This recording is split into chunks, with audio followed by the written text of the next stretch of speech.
TV APSA. Oferecimento Bernardo Leite, Consultoria Empresarial e Video House Produções.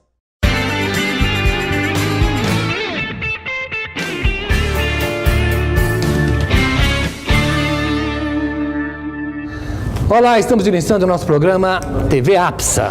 Esse programa, na verdade, tem a expectativa de apresentar para vocês conceitos, informações, experiências, conhecimento na área de gestores de pessoas e recursos humanos, né? A APSA é a Associação Paulista de Recursos Humanos e Gestores de Pessoas. É uma entidade que existe desde 1960, uma das mais antigas do Brasil e que até hoje privilegia o conhecimento como uma das expectativas maior.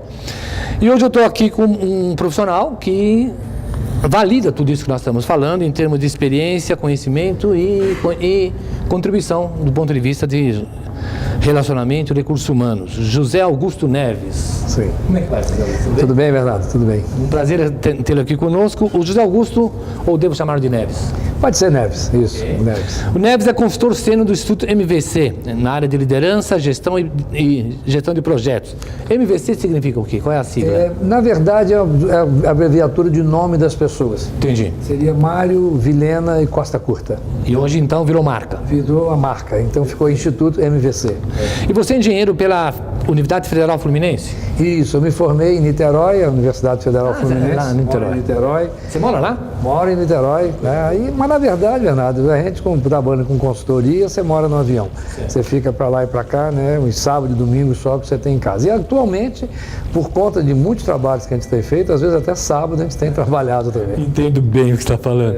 Você também foi certificado pela Project Management Institute. O que é essa área? É uma associação internacional de gerentes de projetos que começou em 1969 nos Estados Unidos e foi crescendo. Hoje ela tem 400 mil associados no mundo inteiro. E como eu sou antigo lá, eu sou o 2722. Associado? Associado. Parabéns. Eu estou meio no início da formação dele. E você é certificado em Outdoor Training pela ProAction. Como é que é isso? ProAction é uma entidade da Califórnia que forma pessoas para trabalhar com atividades ao ar livre. Em geral ou específica? Não, no início eles começaram trabalhando com jovens, crianças que eram filhos de pessoas que foram assassinadas, que viviam em drogas. Então eles davam para essas crianças um desafio diferente, um sentido de vida, um significado diferente. E eles usam cordas. A origem disso é na Inglaterra, Karl Rahner, que ele se explicava, usava a corda para que a corda como se fosse um cordão umbilical. E com isso ele formou soldados que foram usados na linha contra os alemães, iriam por trás da linha inimiga, porque eles tinham mais unidade, mais confiança de trabalhar um com o outro. Interessante. Tem usado isso ainda hoje? Temos usado bastante. Eu estou indo hoje para Belo Monte, lá em Altamira, trabalhar com os encarregados de obra para criar laços entre eles, num trabalho difícil de ser feito. Você fez um trabalho em Portugal? Não, em Angola. Isso, com o pessoal da área de petróleo, o pessoal de marinha mercante, que também é uma pessoa muito isolada, fica 30, quase 60 dias no mar, então precisa ter essa melhoria de confiança, melhoria de autoestima para trabalhar entre si.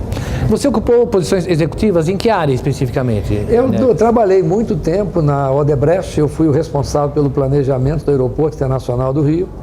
Na Promon Engenharia, eu fui coordenador de projetos do Polo Petroquímico Camaçari, da usina hidrelétrica de Itaipu, de uma fábrica que foi lá em Varginha, né? Mas a grande obra que me deu o maior prazer foi a primeira, quando eu morei em Americana, aqui do lado do estado, São Paulo, uma fábrica de fio de polipropileno, que aí ficava em frente à Goodyear, ali em Americana. Como é que é? A Excisa? Era a Excisa, E foi gostoso, minha filha nasceu em Americana, e Americana do lado de São Paulo, a gente pegava aquele trem de aço, vinha para São Paulo, passava o sábado e domingo, museu. São Paulo, eu brinco dizendo que é o único país desenvolvido da América Latina, então aqui que você tem tudo que você precisa. Compartilho da sua opinião. O Rio é muito bonito, é uma beleza, mas perto de São Paulo é uma cidade interiorana.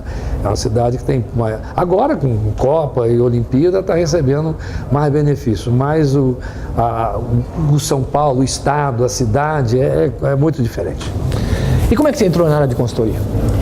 Eu comecei trabalhando em engenharia na Montreal Engenharia, no início com planejamento, fui me envolvendo com essas coisas e depois de 8 anos trabalhando, o Instituto Brasileiro de Petróleo precisava de uma pessoa para dar aula sobre planejamento. Esse termo, gerência de projetos, começou a ser desenvolvido.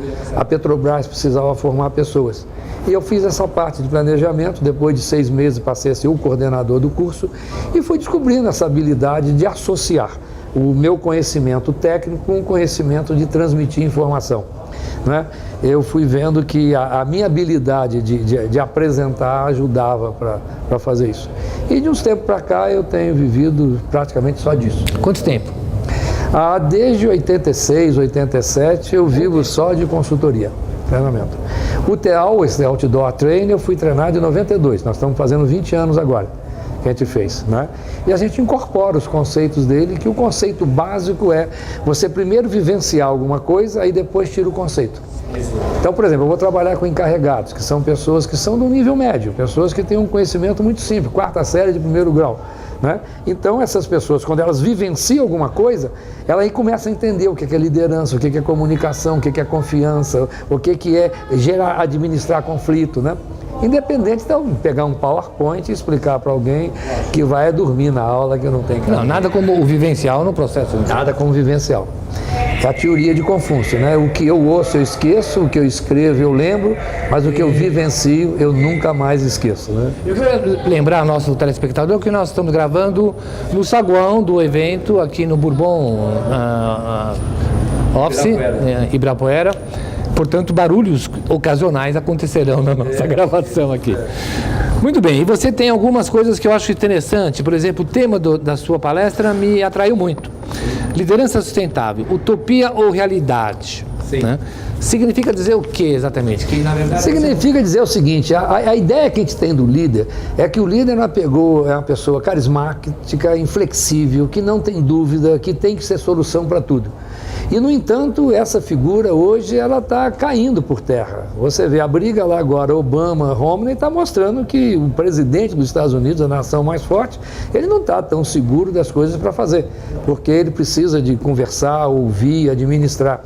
Então, a liderança sustentável é buscar, na origem que nós usamos para ter a liderança, que foi a ciência de Descartes, a ciência de Newton, que dizia que a gente tinha que ser estruturado, organizado, usar o método científico, com os novos conceitos que a ciência está nos trazendo.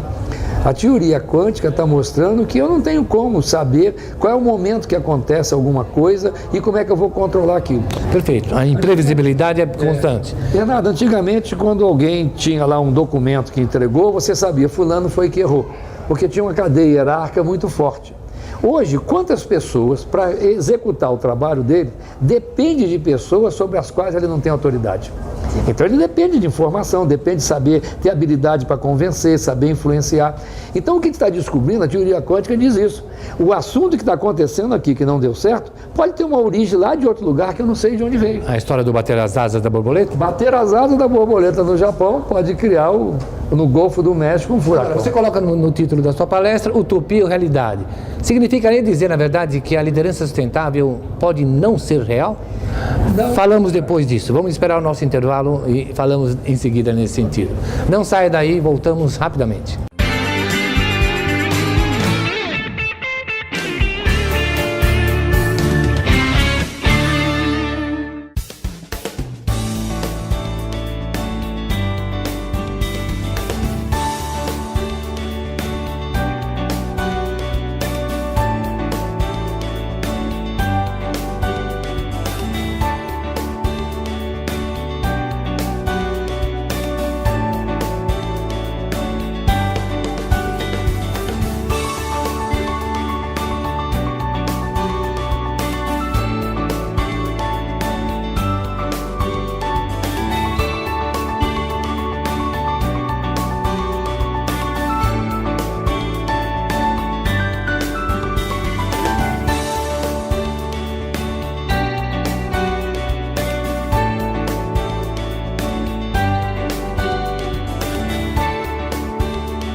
Estamos de volta com o nosso programa TV APSA, aqui entrevistando agora, hoje José Augusto Neves, consultor sênior da MVC, que foi brecado no último bloco para explicar o que é, na verdade, a expressão utopia para a liderança sustentável. Significa dizer que você presume que possa ser difícil de acontecer? A pergunta é ótima, Bernardo, porque é uma realidade que está acontecendo e às vezes as pessoas não estão percebendo. Porque a utopia para nós é conseguir uma coisa em que o líder possa resolver, possa fazer, confiando nas pessoas com quem trabalham com ele. E a realidade parece que, como a gente vê técnicos de futebol, técnicos de voleibol, agindo de uma forma muito dirigida, a gente pensa, para ser líder eu tenho que ter força, eu tenho que ter prestígio, tenho que ter um peito para fazer certas coisas. Entendi. E aí você fica vendo pessoas que têm uma habilidade imensa, sabem administrar, conseguir resultado através de outras pessoas, mas acham que como eu não sei falar em público, como eu não sei dar uma resposta segura numa reunião, parece que eu não sou líder. Significando dizer, líder tem que ser um super-homem. Um super-homem que não erra nunca, que tem a resposta para tudo. E aí eu fui descobrindo que a utopia é porque o líder é o que pergunta mais. E por que é? O líder ouve com atenção a pessoa falar. Ainda mais hoje, na verdade, quando você disse que o conhecimento hoje está tão erradicado, está tão distribuído, que o líder não é o que tem mais conhecimento. Não é. Ele tem que usar o conhecimento das pessoas. Isso. Então ele não pode ser o suprassumo do processo. As pessoas, às vezes, um técnico é promovido para um cargo de chefia e no momento que ele assume, ele vai ter que administrar pessoas que são mais competentes do que ele em certas áreas. Naquele momento, você vê alguns que se fecham na sala, não recebem a pessoa, ficam sem dormir direito. O dinheiro que ele ganha na promoção, ele gasta com psicólogo, ele gasta com remédio para ficar mais calmo. E, na verdade, o papel dele não é saber aquilo do outro, mas sim fazer perguntas inquietantes para aquela pessoa, como se ele precisasse da explicação. Me explica aí, como é que é? Porque ele tem o poder de fazer isso. Essa é a utopia que fica da pessoa não imaginar. Mas pode ser líder assim? Essa é a melhor forma. E o lado da realidade, qual é? O lado da realidade é que mais e mais as organizações estão percebendo que a confiança, a segurança, o conhecimento que as pessoas têm está no grupo de pessoas que trabalham na empresa. A minha tese é, boas ideias não têm hierarquia. Boas ideias parte de quem está atento ali para ter uma ideia. Na tua experiência, você tem sentido que isso está acontecendo nas organizações em geral? Está acontecendo. As pessoas, eu estou vendo organizações em que elas estão deixando de ter aquele rigor, aquela rigidez do comando e controle e estão passando a confiar mais nas pessoas. Eu vi um supermercado na minha cidade em que a pessoa que estava limpando o chão pôde trocar um queijo estragado que alguém trouxe só porque ele atendeu. E aí aquilo se divulga da pessoa falar uma coisa e outra. Eu conheço organizações que se alguém chegar e falar esse produto eu comprei aqui e não está bom, a pessoa ali na frente tem poder para mudar. Isso dá uma autoestima na pessoa. Isso faz com que, não, aquele lugar é bom para fazer. E, obviamente, isso tem tudo a ver com retenção de talentos. Tudo a ver, porque aquela pessoa, e essa empresa que eu estou falando, a retenção de talento, a taxa de rotatividade dela é 3%. Muito interessante. E é uma empresa de varejo que, na verdade... Que normalmente teria o maior índice. É, que as pessoas entram enquanto não conseguem fazer uma faculdade, conseguir um concurso, mas, e, no entanto, eles acham que podem crescer ali porque há, principalmente, respeito. Interessante, você me reforça um ponto que tem sido muito repetido, que é a questão do respeito. Né? No sentido de que fazer com que as pessoas possam se sentir participantes no processo de uma maneira um pouco mais integral. Nas pesquisas que a gente faz, em conversas informais, a gente descobre que as pessoas querem mais ser respeitadas do que ganhar mais. Pode chegar a essa afirmação? Pode chegar. Se ela trabalhar num lugar em que ela sente que vai ser respeitada, mas vai para uma outra que talvez, que ela possa ganhar mais, vai ver que lá ela não pode falar nada, não tem atenção nenhuma, as pessoas não tratam bem, ela opta por ficar num lugar que ela vai para casa e fala do respeito da coisa. A outra coisa é que elas gostam de participar. O participar não é querer ser diretor, mas é ser informado das coisas que estão acontecendo. Porque às vezes surgem boas ideias. Não quer ficar à margem da história. Uma obra que eu fui agora tinha um problema desse. Tinha um equipamento grande para colocar dentro do buraco, lá em 4 metros. Okay. E não conseguia, o Munk, aquele caminhão que tem, não conseguia colocar, que era muito pesado para ele. A grua para desmontar e trazer lá para perto e ficaram sem saber. Os cabeça branca, que são os engenheiros que usam o capacete branco, não encontravam a solução. Um peãozinho do lado falou assim, põe em cima daqueles rolos ali metálicos, leva lá por cima e põe em cima de alguma coisa que faça descer. Mas o que é alguma coisa que faça descer? Pedra de gelo. Porque aí o calor da coisa vai descendo, com a bomba você tira a água que for derretendo e vai lá para baixo. E aí ele fez uma piada, né? Falou, mas você não é engenheiro? Sim, mas eu não deixo de ser inteligente, né? Tenho a liberdade de poder fazer. A boa ideia, a gente nunca sabe de onde vem. É evidente que não. É evidente. E outra coisa que eu vi são cuidados com certas maneiras de tratar. Imagine que você pede a um funcionário seu que ele faça um relatório.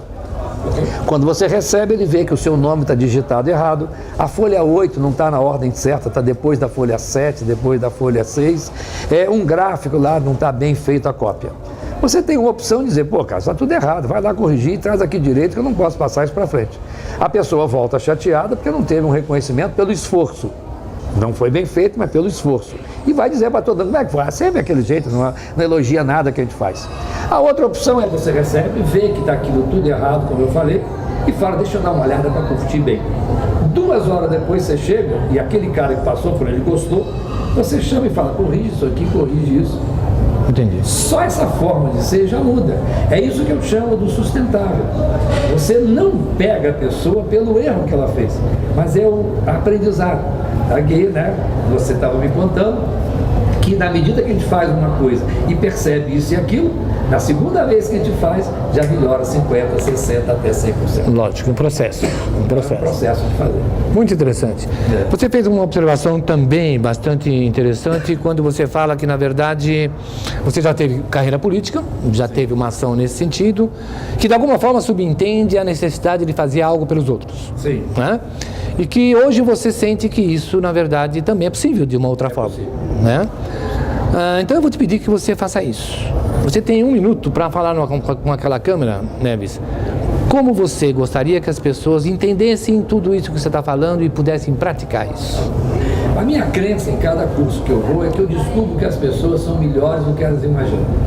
Em geral, elas mesmas são os piores críticos dela. Quando você pede para ela dizer uma coisa boa, ela tem uma dificuldade de expressar, parecendo que está sendo convencida. Mas quando eu peço para dizer uma coisa que pode melhorar, ela faz uma lista imensa. Eu descobri que, na verdade, todo o trabalho que a gente faz, o sentido maior que pode ter é ajudar pessoas a descobrirem o que eu chamo de o melhor eu delas. Cada um de nós tem um talento, uma forma de ser que é natural, que é específica. Você é uma pessoa especial. Não queira ser igual a ninguém. Use, desculpe, esse talento que você tem de ser de verdade.